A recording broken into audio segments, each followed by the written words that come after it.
Full disclosure, from the start of the video, all the products in this video were provided to me free of charge for review. But I always go back to a manufacturer when they approach me and say, are you happy with an honest review? Because if you're not, don't send me the products in the first place. Today, I'm looking at another Retevis product. Those of you who watch the channel and watch my radio videos will know that I'm a big Motorola fan. I use all kind of Motorola walkie-talkies for my testing. There are loads of other good radios out there, you kind of Kenwoods and things like that, that are in the similar sort of price bracket as the Motorola's. But today, I'm looking, as I say, at the Retevis, and they're sort of more value radios. When I first started looking at Retevis products, they all sort of had a similar sort of build to them. They all had the kind of battery, and then behind the battery was almost like a silver metal plate, really solid build. But they seem to have diversified into other styles of products. And ever since they've done that, I just seem to have seen a drop in performance. I recently did a review on this one. This is the RT645P. This is a fully waterproof, so IP67 radio. And this is very sort of similar to the Motorola T80. I hope I've got that right. I think it's the T82. And in theory, this is a great radio. It's got, it's run off AA batteries, really nice and easy to replace in the field. It's really solidly built. It's got a lot going for it, except the actual performance of the radio. The range test was terrible in comparison to the Motorola that I tested it up against, which is a similarly priced product, because it was the T80 in this case that I tested it up against. And this just didn't seem to cut it. And I've found that a few times recently with the current style of Retevis radios. So this is the RT45P, and it says it's a PMR446 going against their normal naming convention, so I would have thought it'd be the RT645P. But anyway, it says on the box here RT45P. And these look incredibly similar to the 649, but not similar enough to make me think that they are exactly the same radio, just in a different colour. There are differences, like the antenna's sort of different, the buttons, same layout but different. You'll see what I mean anyway. You know me, I like to prep my videos as much as possible, so I'm not just looking things up now. So these are IP67, which puts them in line again with the 649s. Long-range license-free radio and crystal clear voice. Well, we'll see about that, because the 649 certainly didn't seem to have that. Belt clip design with a whistle function. This is something I've seen added onto a few of their radios recently. The idea being that you can remove the belt clip, and if you need to in an emergency, you can use it as a whistle. We'll try that out as well. What are you talking about, mate? What do you mean we're not going to be able to get out of here? You've forgotten, haven't you? I've got my Retevis. We are saved, mate. Because this, it's got a whistle. You wait and see. We are going to have people running here in no time.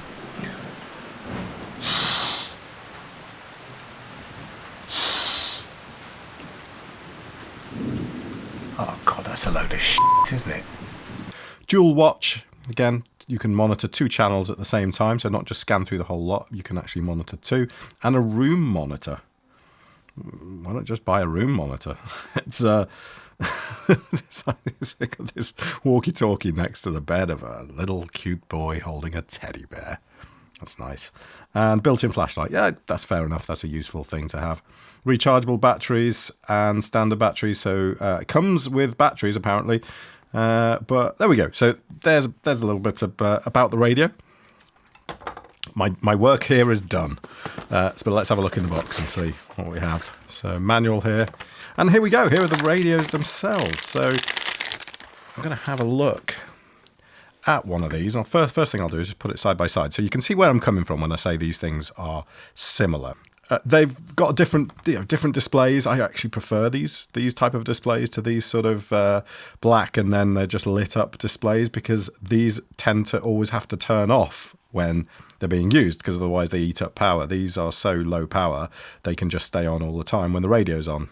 It does have that kind of look about it that suggests it's fully waterproof, IP67. So yeah, you should be able to drop this and put it in water for up to 30 minutes at 1 meter, I think, is where it sits.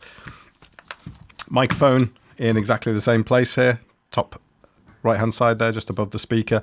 Layout of the buttons, pretty much identical to the Motorola T80 and the T82. Same as the 649 again. And round the side here, we have our charging port.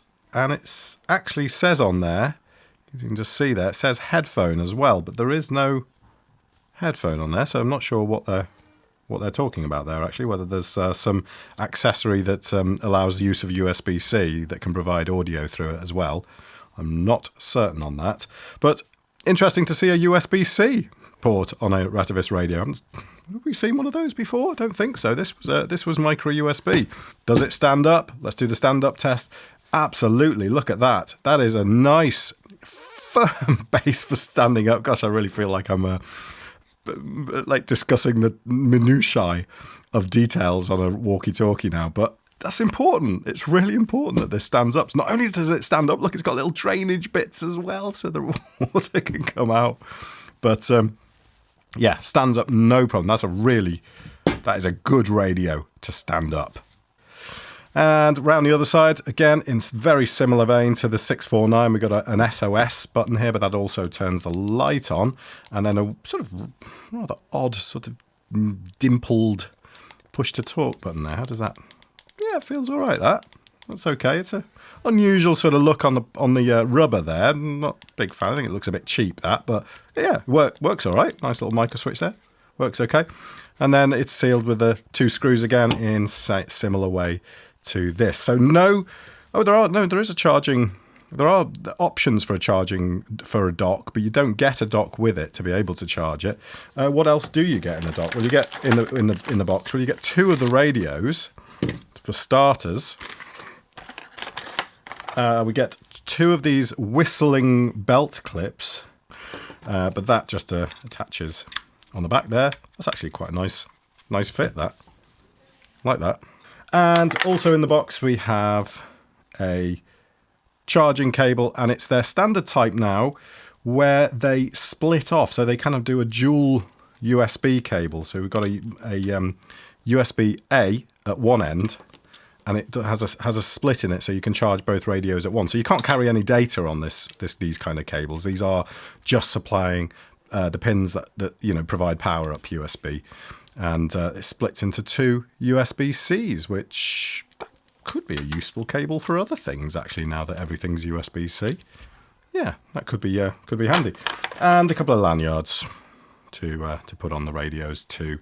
Where do they fit? Not sure. Where would they fit on the radios? They wouldn't go on a belt clip. You wouldn't put that on a belt clip, because then you're kind of relying on the belt clip working as well. Where do they go? Am I being blind here? I can't find where these would hook into. Never mind. Put it in the comments if you've seen it and I'm being blind. Quite likely. All right, let's get these open and check, because no batteries in there. It said you get batteries with it. It said you get 1,000 milliamp hour batteries. How useful. 1,000 milliamp hour AA batteries. But they're quite heavy, so these, it feels like the batteries might already be in these.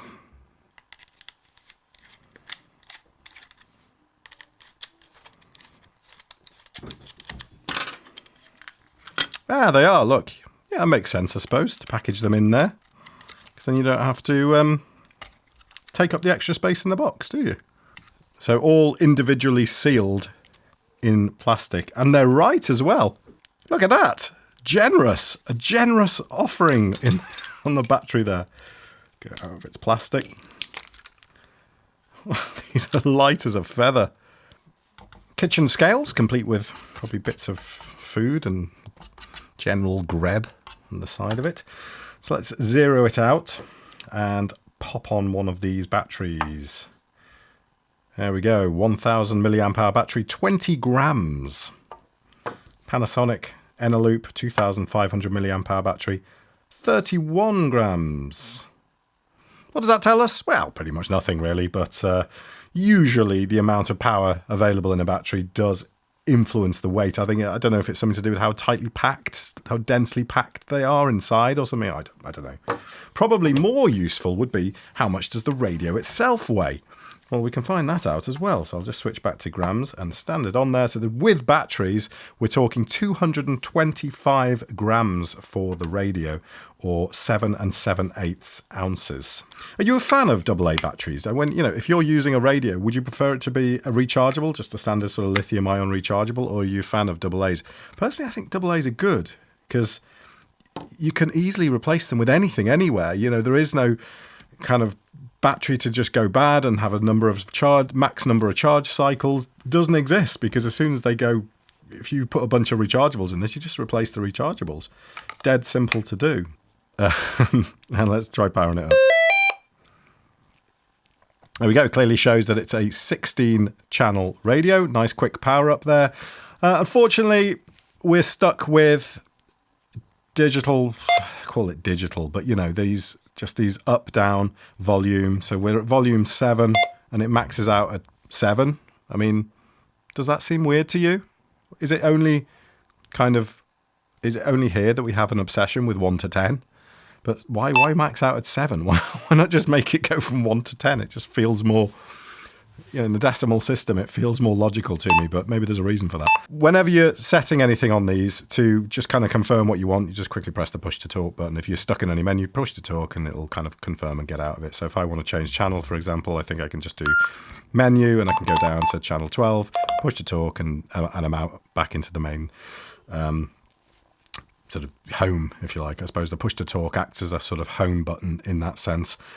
Now, Retevis have moved with these radios over to that privacy code setup rather than CTCSS codes, which had to be programmed in through their programming software. And you know what? That's a good thing. You should be able to change the privacy code nice and simply, the CTCSS tone or the DCS code, simply on a radio like this. This is a far better solution than having to do it in software.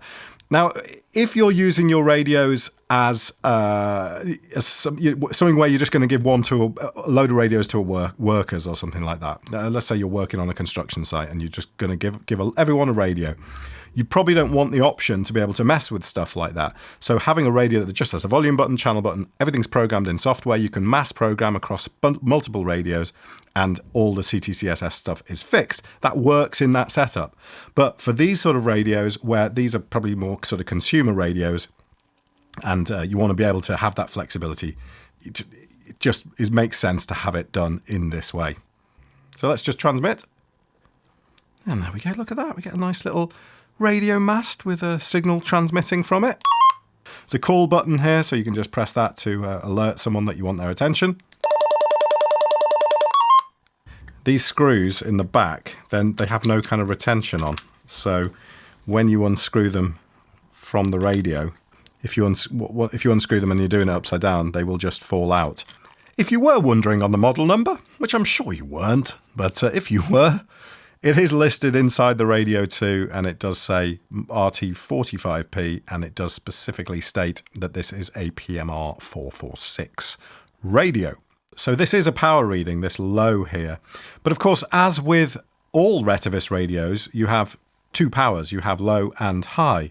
Low is in fact half a watt. So low will be the power for PMR 446. And I doubt these can be changed from low to high, or at least not without unlocking them in some way. So low power is the correct power to test against a PMR 446 radio. Now, of course, high power will be the 2 watts that these Retevis radios are also usually able to put out, and that will be for use in the US, for example. They have a standard that allows a 2-watt output, and in that case, this will shift over there and it will say high. But for the purposes of this test and this review, low power is the correct one to have shown in the display.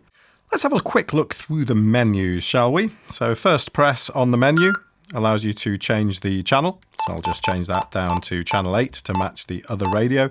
Second press changes the CTCSS code or DCS code of that particular channel, and if you want to turn it off completely, just set it to 0, and then we can carry on through the menus. C changes the call tone, so at the moment we're set to the one I just played a few minutes ago, but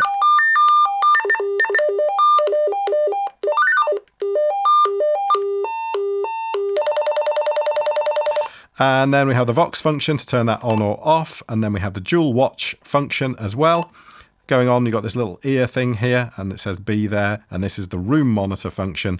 And then we have the sensitivity of that room monitor function. I'll look at that room monitor function in maybe in a separate video, because I'm curious to know exactly how that works. And then we have P, and when the menu says P, that disables the keypad tones and the Roger beep. So they are both disabled all at once by the look of things. You can't have that as a separate thing. So let's just go back to that, and because I do want to disable that. It's really annoying. There we are, and then press that to go back to standby. So now I have no beeps on it at all. SOS and light function on the side. Well, the light's on the top there. If I just give it a quick press, it turns the light on. Quick press to turn it off.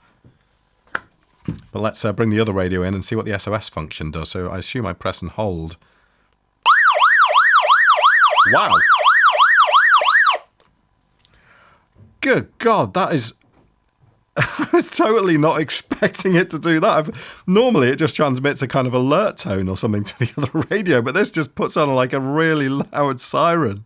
Before I do the range test and the wrap up, I came into this video thinking that this was effectively almost an identical radio to this. So far, I far prefer this. Better display. Everything about it seems to work better. Audio on this is much clearer. Volume levels much higher on the modulation when you're actually talking into the mic. Overall, this seems to be a better performer. Let's give this a test across a 300-meter urban range test. This is the initial test of the Retevis RT45P from a distance of about 3 meters from the radio. This is the initial test of the Motorola XT420 at a distance of 3 meters. The XT420 at a distance of 3 meters, so pretty much right next to the radio. This is the Retevis RT45 at 50 meters. The Retevis RT45 at 50 meters. This is the Motorola XT420 at 50. The Motorola XT420 at 50 on Charlie. This is Retevis RT45 at the top of Charlie at 100. 45 top of Charlie onto Hotel at 100. The Motorola XT420 at 100. The XT420 at 100. Top of Charlie onto Hotel. This is Retevis RT45P at 150. RT45P 150. Just going on to power. This is the XT420 at 150. Sorry, forgot that then. Motorola XT420 at 150 on Papa. 150 meters.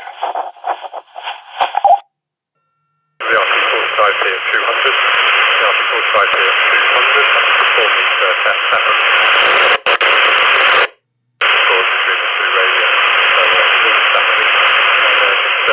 Turn 180 to whether that makes any difference. So there we go. RT45 at 200. This is the Motorola XT420 at 200. Motorola XT420 at 200, just turn 180, just start to get into a kind of lower signal area, but this is the XT420 at 200 meters. And this is the RT45.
makes any difference.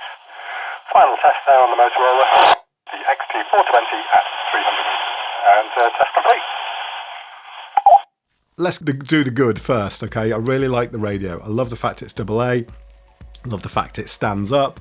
It's a really clear audio if you're in a suitable signal area. And based on that test, if you're going to be using this radio within about 50 to 100 meters, go for it, because it's a lovely radio and it's really nicely made. It's fully waterproof, remember. It's IP67, so you can drop this into water, hold it underwater for extended periods of time and it'll be fine, theoretically. So that's a big plus going for this radio. Also, it's a half or a third of the price of this radio too. So yeah, it's got a lot going for it. And if you are going to use it in an area where you know you'll get a fairly decent signal, pub for example, using it in a restaurant, in a pub, you don't need more than a 50-meter radius. There are very few pubs that are going to cover more than a 50-meter radius, if you think of that from one central point, one end to the other, maximum. 50 meters? That's a pretty big restaurant. So yeah, restaurant or a pub or even a leisure centre or something like that if you're using it for business. However, if you are going to use it in a scenario where you might be kind of fringe area, so if you're if you're walking with friends or you're in a forest, or where the signal that you're going to potentially have is less certain, when this drops below, when you listen on the 150 meter test there, when this starts dropping back, you just can't understand it anymore. The audio level drops away completely and it just drops, to use an old radio phrase, to the back of the box, and you just can't hear what's being said.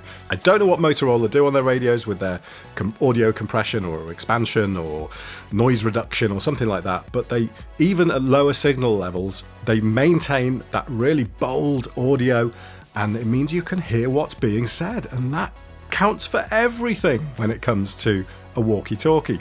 So yeah, great radio, really like it, really like the display, like the AA's.